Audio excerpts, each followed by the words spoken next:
Hey guys, welcome back to the channel and more SPQR coverage. So we are going to look at the talents and see how things have changed in the new edition for you guys here. So we'll be going one talent tree by one talent tree here and see what's going on. So we start off with Archer of Legend, and nothing has really changed here as far as what the abilities do. However, the order has changed. So I'm going to kind of try and get both these in here for you. So before, you had to have Eye of the Hawk, and then the second tree here was Precision Shot, and then basically that has switched up. So precision, gosh, I can't say that, shot has become the default one, and then Eyes of the Hawk has moved to the secondary one. So overall, still a great tree if you want to invest in a bow using hero, essentially. Um, so lots of uh, neat little tricks that you can pull there, though. Again, you're going to have to go pretty heavy in the tree just to get some of the best abilities. So if you really want to hunt heroes or other multi-wound things, one arrow, one kill is just phenomenal there. But Armor Cracker is a great one to get to as well, just because it's the one passive ability here, which then will make other things a little bit easier and better for you too. So overall, still a great tree for ranged heroes. All right, we move on to Beloved by Fate, and this one has basically stayed the same order. So you have Dicing with Fate, Fate's Companion, and Fate's Master. So we do have a whole series of videos on all the talent trees individually, covering those from the first edition. So check those out there.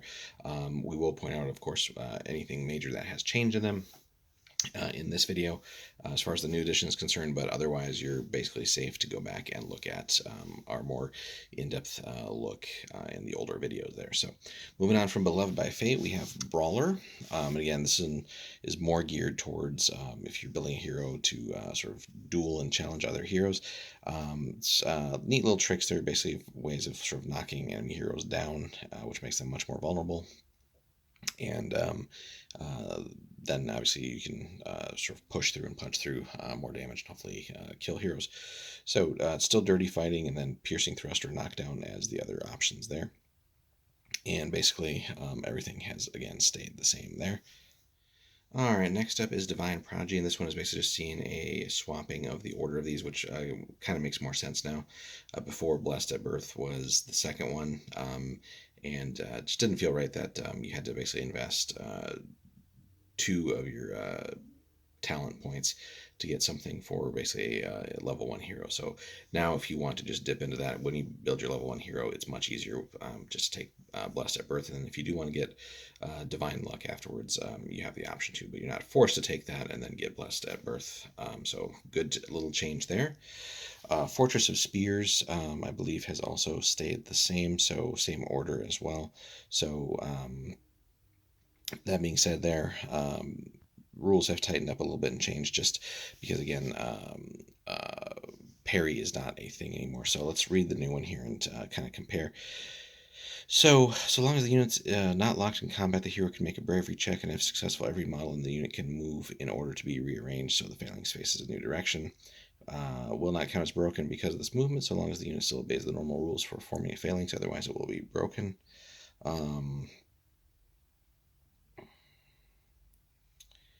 And yeah, basically the same. They just cleaned up some of the language there because there was some extra wording before.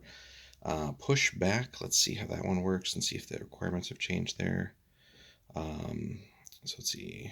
Ordering the men of his phalanx to act as one. They initiate a giant push, throws the enemy back. So opposed bravery check with the enemy unit. Both sides add +1 for every 5 models.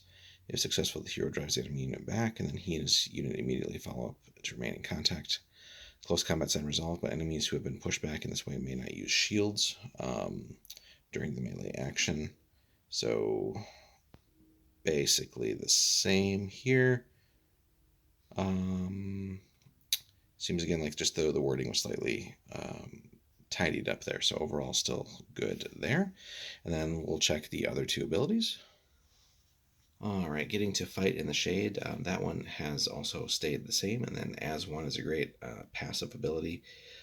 So again, the hero and his unit have learned to act as one and can rapidly rotate the entire phalanx to face a new threat. So once per game, the hero may use the About Face talent immediately after an enemy unit completes an action within 12 without performing an action itself. So a great one to get to.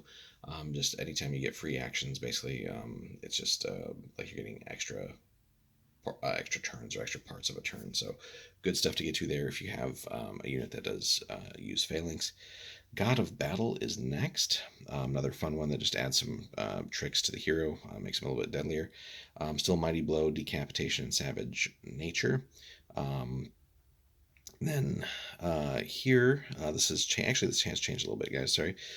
Before, let's see here, Mighty Blow is still there, Decapitation is still there. The new one here has Savage Nature, whereas before it was called Horse Warrior. So let's see if that is different. So Mighty Blow, still melee +2 or higher. You roll 1 dice, but you cause triple wounds. And then if you're fighting a hero, they have to test to see, otherwise they're knocked down. Decapitation, still melee +4 or higher. And does still require the weapons on top of that. Okay. So let's take a look here. So before we had Horse Warrior, which was passive and required bravery +4 or higher. So let's just see if this is basically just a cosmetic name change. It is only bravery +3 now, which is a nice step down and makes that much easier to achieve, so that you don't have to put as many points into bravery. Let's see here. So this is basically a cavalry related thing as was before. So if the hero wins this check, the cavalry unit may not charge and must then select a move action instead. Let's see, even if the cavalry unit succeeds in its bravery check, it suffers -1 melee during that action. Cavalry units that do not have horses or ponies, so elephants or camels, may reroll their bravery check. So it's basically the same ability as before, just a name change and also a little bit easier to achieve and get, basically with bravery +3 as opposed to +4. So another fun little change there. Alrighty, guys, we continue on with Hail of Stones. So basically, the talent tree geared towards those heroes who want to go and use a sling. So basically the same, just anytime we see things that before dealt with parry, they essentially affect shields now. Again, parry's not a thing, period, in the game anymore. It's just, whereas like Headshot, for example, negated potential parries, now it's basically just you don't get to use a shield against it. And that's by and large sort of the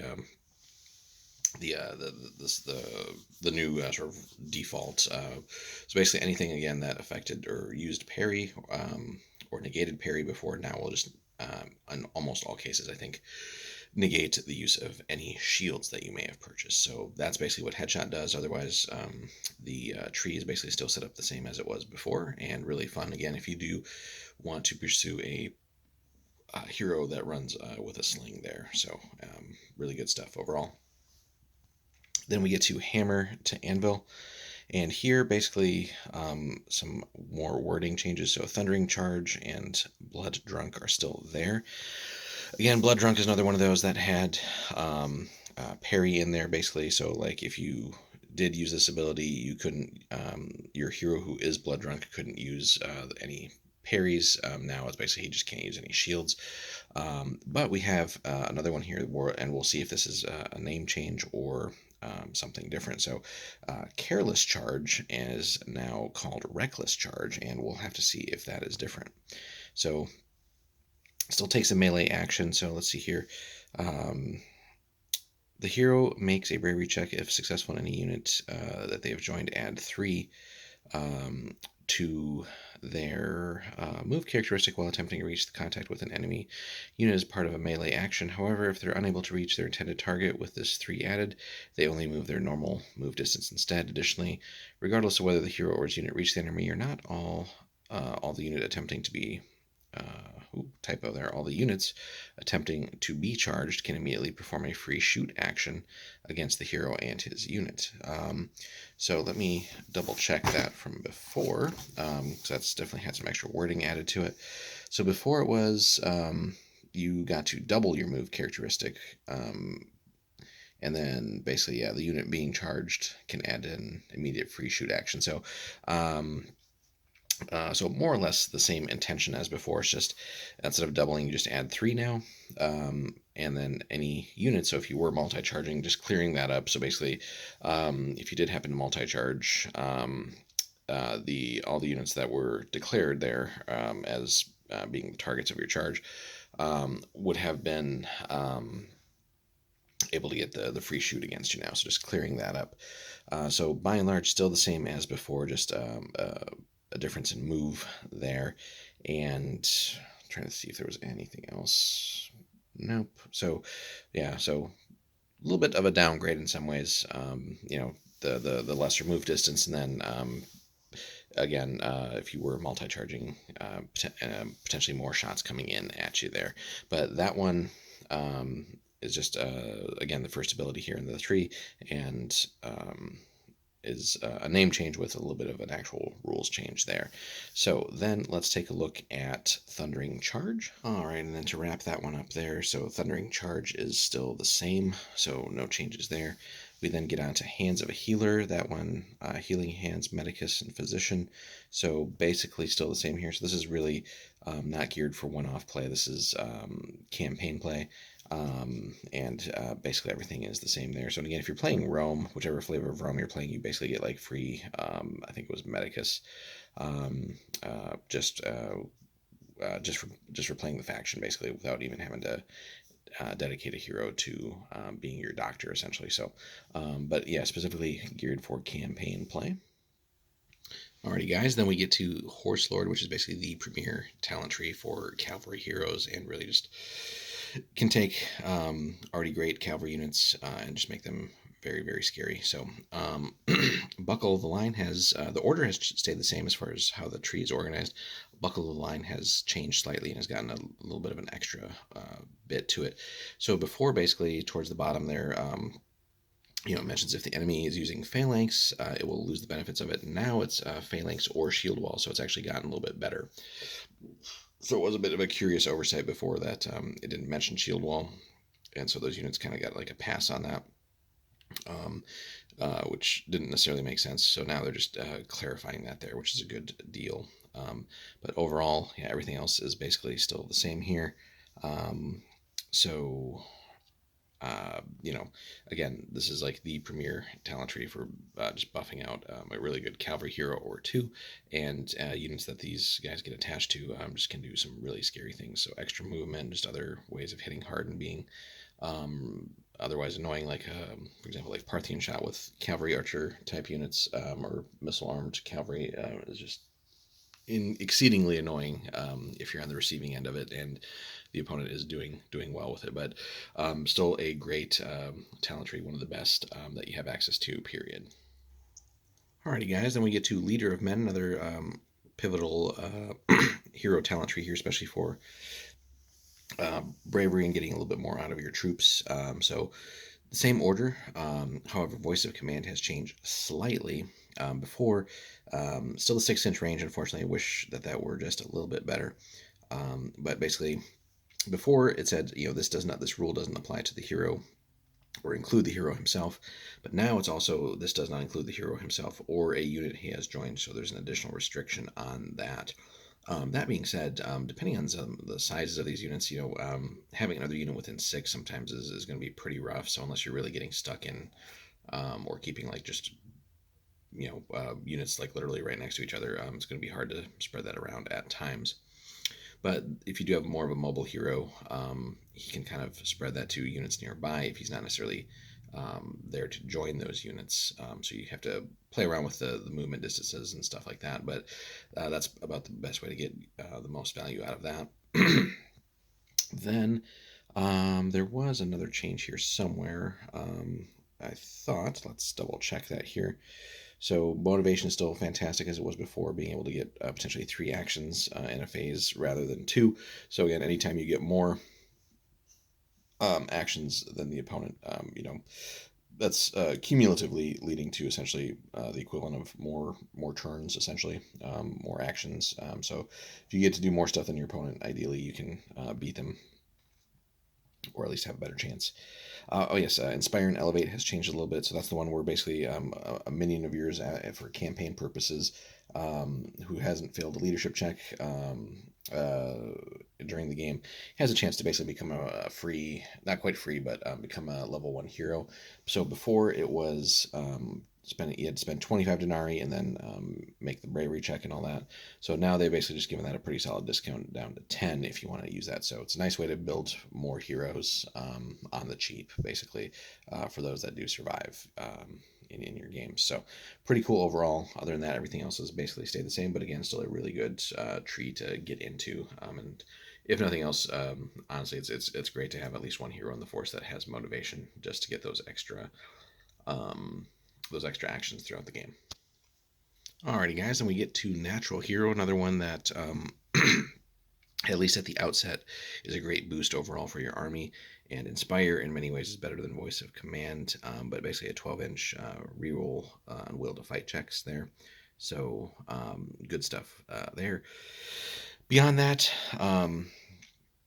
the tree is more or less still the same here. So the rest of the tree is really concerned with basically, Die Hard and Die Harder make it so that your hero has a chance to come back after potentially getting killed. There is a discount now on Die Harder. It's only Bravery +3 to get it as opposed to +4, so that's always nice. But Heroic Rush is really the way to go there, just because it gives you once per game 3 actions, which again, in the right circumstances, the right time, having a third action, whether it's to get extra movement or extra fighting or whatever it might be, it's well worth having that trick up your sleeve there. Then we move on to the Shield Master tree, pretty short and simple: Bash, Shield Wall, and Shield of Steel. So Bash is pretty cool. Again, you basically, again, more for challenges, but you can cause some damage there and potentially also knock down an enemy. Wording has been cleaned up a little bit to, again, since parry is nothing anymore, but basically, um, uh, since this has the Smasher rule, basically no shields can be used against it as opposed to no parries from before. All right, and then just wrapping up that tree again. So we got Shield Wall and Shield of Steel. Wall has stayed the same. Steel is different because before it basically gave you extra parries against range attacks. So now that's just until the end of the hero's next phase, his shield grants block against all range attacks. So that's actually a pretty cool buff there.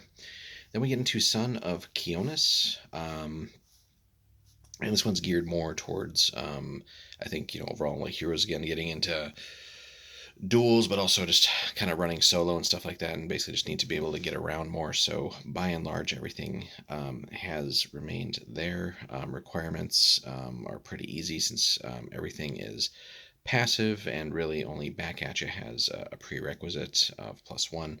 So very easy to achieve that, which basically I think every hero already has, agility +1. So regardless, just makes it easier for you to have some more mobility, but also avoid things potentially like knockdown and other stuff like that. So not the most important tree, but in the right circumstances and the right kind of hero that you're going for with this, it might be worth dipping into that a little bit there. All right, guys, moving on to Sword of Vengeance, really like one of the best talent trees, period. And here, as we've said a couple times, the sword in some ways has lost relevance a little bit just because parry is nothing anymore. But really, for heroes, the sword is still very much a thing. So, lots of stuff to recommend here. So, I mean, there's just so many good things in this tree. But you do still want to have a little bit of diversity in your trees or your talents that you choose. But there's just, again, so much here that is easy to recommend. So Wall of Iron has changed a little bit because, again, parry isn't a thing, but basically you get block 1 now as opposed to an extra parry, and that's perfectly fine. Now You See Me has stayed the same. Lethal Blade is still giving you Lethal 2, which is fantastic. That's honestly just one of my favorite talents, period. It doesn't do anything super crazy, but just over the course of the game, quantity of attacks that you throw, just having Lethal 2 with potentially like a bonus from like charge or something like that, getting to like Lethal 3 is just fantastic, and will just do work for you, whether you're chomping down minions or engaging in combat with some other heroes or something. It's just gonna pay off and really like earn earn its value back. Not that you're paying points for it specifically, but it's good stuff. Blade Master has changed a little bit, so it's only melee +3 to get it now, which is always nice, but it's lost a little bit. So your sword still gains the Smasher rule, but no longer lethal 3. So before Blade Master gave you both of those. Now it's just Smasher, which is, oh darn, just Smasher. That's still fantastic to have. And again, Smasher basically just negates the use of the opponent's shields now, because again, there's no parry. So basically, by the time you have Blade Master, you're going to have block 1 with your sword, lethal 2, and Smasher. That's honestly just one of the best straight 3 points that you can spend there to go that route, and it's easier to achieve now with just having melee +3. Most, if not all, heroes start at melee 2, so really just throw 1 point into melee and you can already get to this pretty quickly at lower levels. And just be a real terror for people to deal with. So the fact that you're going to be ignoring their shield means that those lethal 2s will hit harder and harder. And again, you still have some defense with Wall of Iron as well. Numbers count for nothing is, let's see here. So the hero has fought hordes. So enemy units in close combat with him or his unit gain no bonus melee for having 10 or more models. Yep, that's basically the same there. Easier, let's see, numbers count for nothing, action melee. No more prerequisite for that, guys. That's actually pretty huge. Before, that required a melee +4, so that's just basically just pick the talent and you have it now. I should point out, actually, I guess there was a small change here. So Darting Blade and Numbers Count for Nothing have swapped places. So Darting Blade is the harder one to get to now. Then, let's see here. Speaking of Darting Blade, requires melee +3 now, whereas before it was just passive. So basically what they did is they took the requirement from Numbers Count for Nothing and moved it over to Darting Blade, but it's still 1 less than it was before. Darting Blade, another passive one. So the hero's sword, interesting, no apostrophe there. Seemingly flits in and out of the bodies of his enemies as he carves his way across the battlefield. So let's see here. If he kills an enemy in close combat, he may immediately perform a free melee action only once per turn, which, is basically still the same there. And that's fine. So again, anytime you have chances to get free actions, basically it's a good deal there. And again, just with the right combination of things, like if you already got the lethal blade master thing going, chances are you're going to kill something each turn. If you're fighting minions, and then you're going to get to kill some more, which really will start piling on the body count. So even having a couple heroes dedicated to just grinding down minions in a unit is very scary. So, and then Web of Death was always a bit of a headache to read here. Let's see here. So the hero creates a Web of Death in front of him. The hero makes no attacks, but any enemy wishing to perform a melee action against him in their next phase must succeed in an opposed bravery check with him. I feel like it honestly should be like an opposed agility check. That would make sense, right? But that's not a knock on the rule. It's just that thematically that seems like it would make more sense. So it's not like that was like a typo or anything. The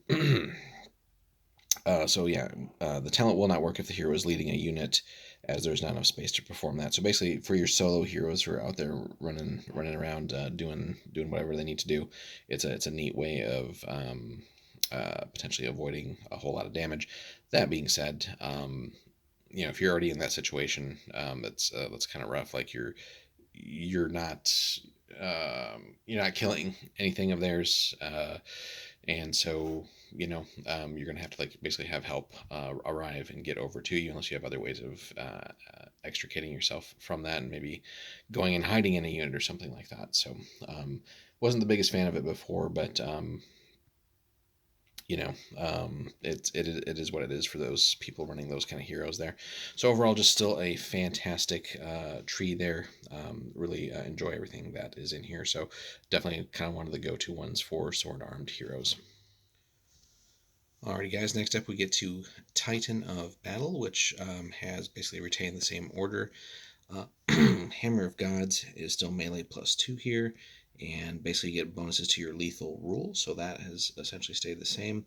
Mightiest Swing still has the same prereq there, and basically, let's see here, I think that one's changed actually slightly. So swinging his weapon in a great arc, the hero knocks lesser mortals flying. Any hero that survives this hero's attacks will suffer an automatic knockdown. So that one, I think, has just been cleaned up a little bit. Before there was a sort of a requirement here. Basically, the hero rolls number of melee dice equal to the number of enemy models within one of him, and any that survive that suffer automatic knockdown. So now it's just your regular attack, so you don't have to do any counting. So just a little bit of speeding things up there. Mightiest Blow still at melee 4, and basically you only get a single melee dice, but it's lethal 6, so still pretty nasty there, but again, in some ways also kind of gimmicky, but it has its potential uses too. Not the greatest talent tree overall, but essentially no major or earth-shaking changes on this one. Alright guys, and then getting into Twin Blades of Hades here, so another one for the sword users. This is the dual wielding one. So Rain of Blades, Storm of Blades, and Hurricane of Blades. So still at the same order there. Rain of Blades still at melee +2, so basically when using dual weapon fighting here, the hero gains 2 bonus melee dice rather than just 1. So nothing changing there. Storm of Blades. So let's see here, when using dual weapon, the hero gains or doubles their melee dice rather than just gaining a bonus, so it's just a better version of Rain of Blades. So that has stayed the same. And then finally, Hurricane. So let's see here, when using dual weapon, the hero doubles his melee dice rather than just ignoring or just gaining a bonus dice. So the same thing as Storm of Blades, but here you also gain block. Versus parry from before. So a little bit different now though. So let's see here. Before, the hero doubles his melee dice rather than just gaining a bonus dice, and can also parry every close combat attack made against him, which was pretty nasty ability. Now it's basically you just gain, let's see here, doubles the melee dice and gains block. So that probably should be clarified a little bit too. So like what level of block are we getting here? I would assume just like block 1 the way it's written, but hopefully like an FAQ would just more easily clarify that there. But still very scary for those dual wielders, and as far as special characters go, this is partially what makes Artemisia so nasty to begin with as well. I do believe she has some of the talents in here. And then finally we get to the end, Voice of a God, which you would think they would just put all the voice-related talents into one tree. So at some point, hopefully in like a full new edition, just some of the talents get moved around, because there are somewhat redundant trees here and there. But anyway, Voice of a God is still Warcry and Demoralize. Still the same bravery requirements there. So let's see here. Warcry has stayed the same, and looks like Demoralize is also still the same. So overall, that gets us through all the talents, guys. So by and large, some minor things here and there, a few things moved around, and by and large, that has been for the better. Just makes sense in some cases. Freeing up or putting abilities that really should be like the initial ability first where they belong, and not putting them behind other abilities that you maybe didn't want in the first place. In most cases, some requirements have come down. A few prerequisites have shifted to other abilities in the tree, and again, just sort of as a default throughout the whole set of rules here. So with parry not being a mechanic anymore, essentially that affects shield usage now. So basically, again, things that deny parry deny use of shields now, and in some cases, rather than you gaining a parry or more, you get a certain amount of block, basically, which is in many ways better. So those are the big changes to talents, guys. Hope you enjoyed our quick look through them. Again, we didn't go into as much detail, otherwise this video would be even longer than it is. But the things that have stayed the same, definitely go back and check our older videos where we reviewed each tree yeah, in its entirety with a little bit more detail. And let us know in the comments, though, guys, what talents you tend to prefer for what types of heroes, and what factions you play. It'd be really interesting to see how you guys look at building your heroes. Yeah, it'd be just interesting to see again. I'd be happy to hear from you guys there. And any changes, any of the changes that you saw, what are your thoughts on those? Did you guys agree with them? Do you think things need to be changed a little bit more, moved around, whatever it might be? Are there just some talent trees that you don't bother using, period? I know there's a few out there that I don't even really look at. I tend to focus on certain ones a little bit more. But also kind of that's influenced by the factions that I do play, at least to some degree. But yeah, hit us up with some comments, guys. Like and subscribe if you haven't already. And if you do want to support the channel a little bit more, if you head over to the link in the description there and pick up anything from Warlord, that comes back and helps support us a little bit. And we do thank everybody who's been doing that lately. Really appreciate that. Hope you guys enjoyed our look here at this. We got more SPQR coming for you guys soon with some battle reports with a new edition and everything. So stay tuned for that, and we'll see you in the next one.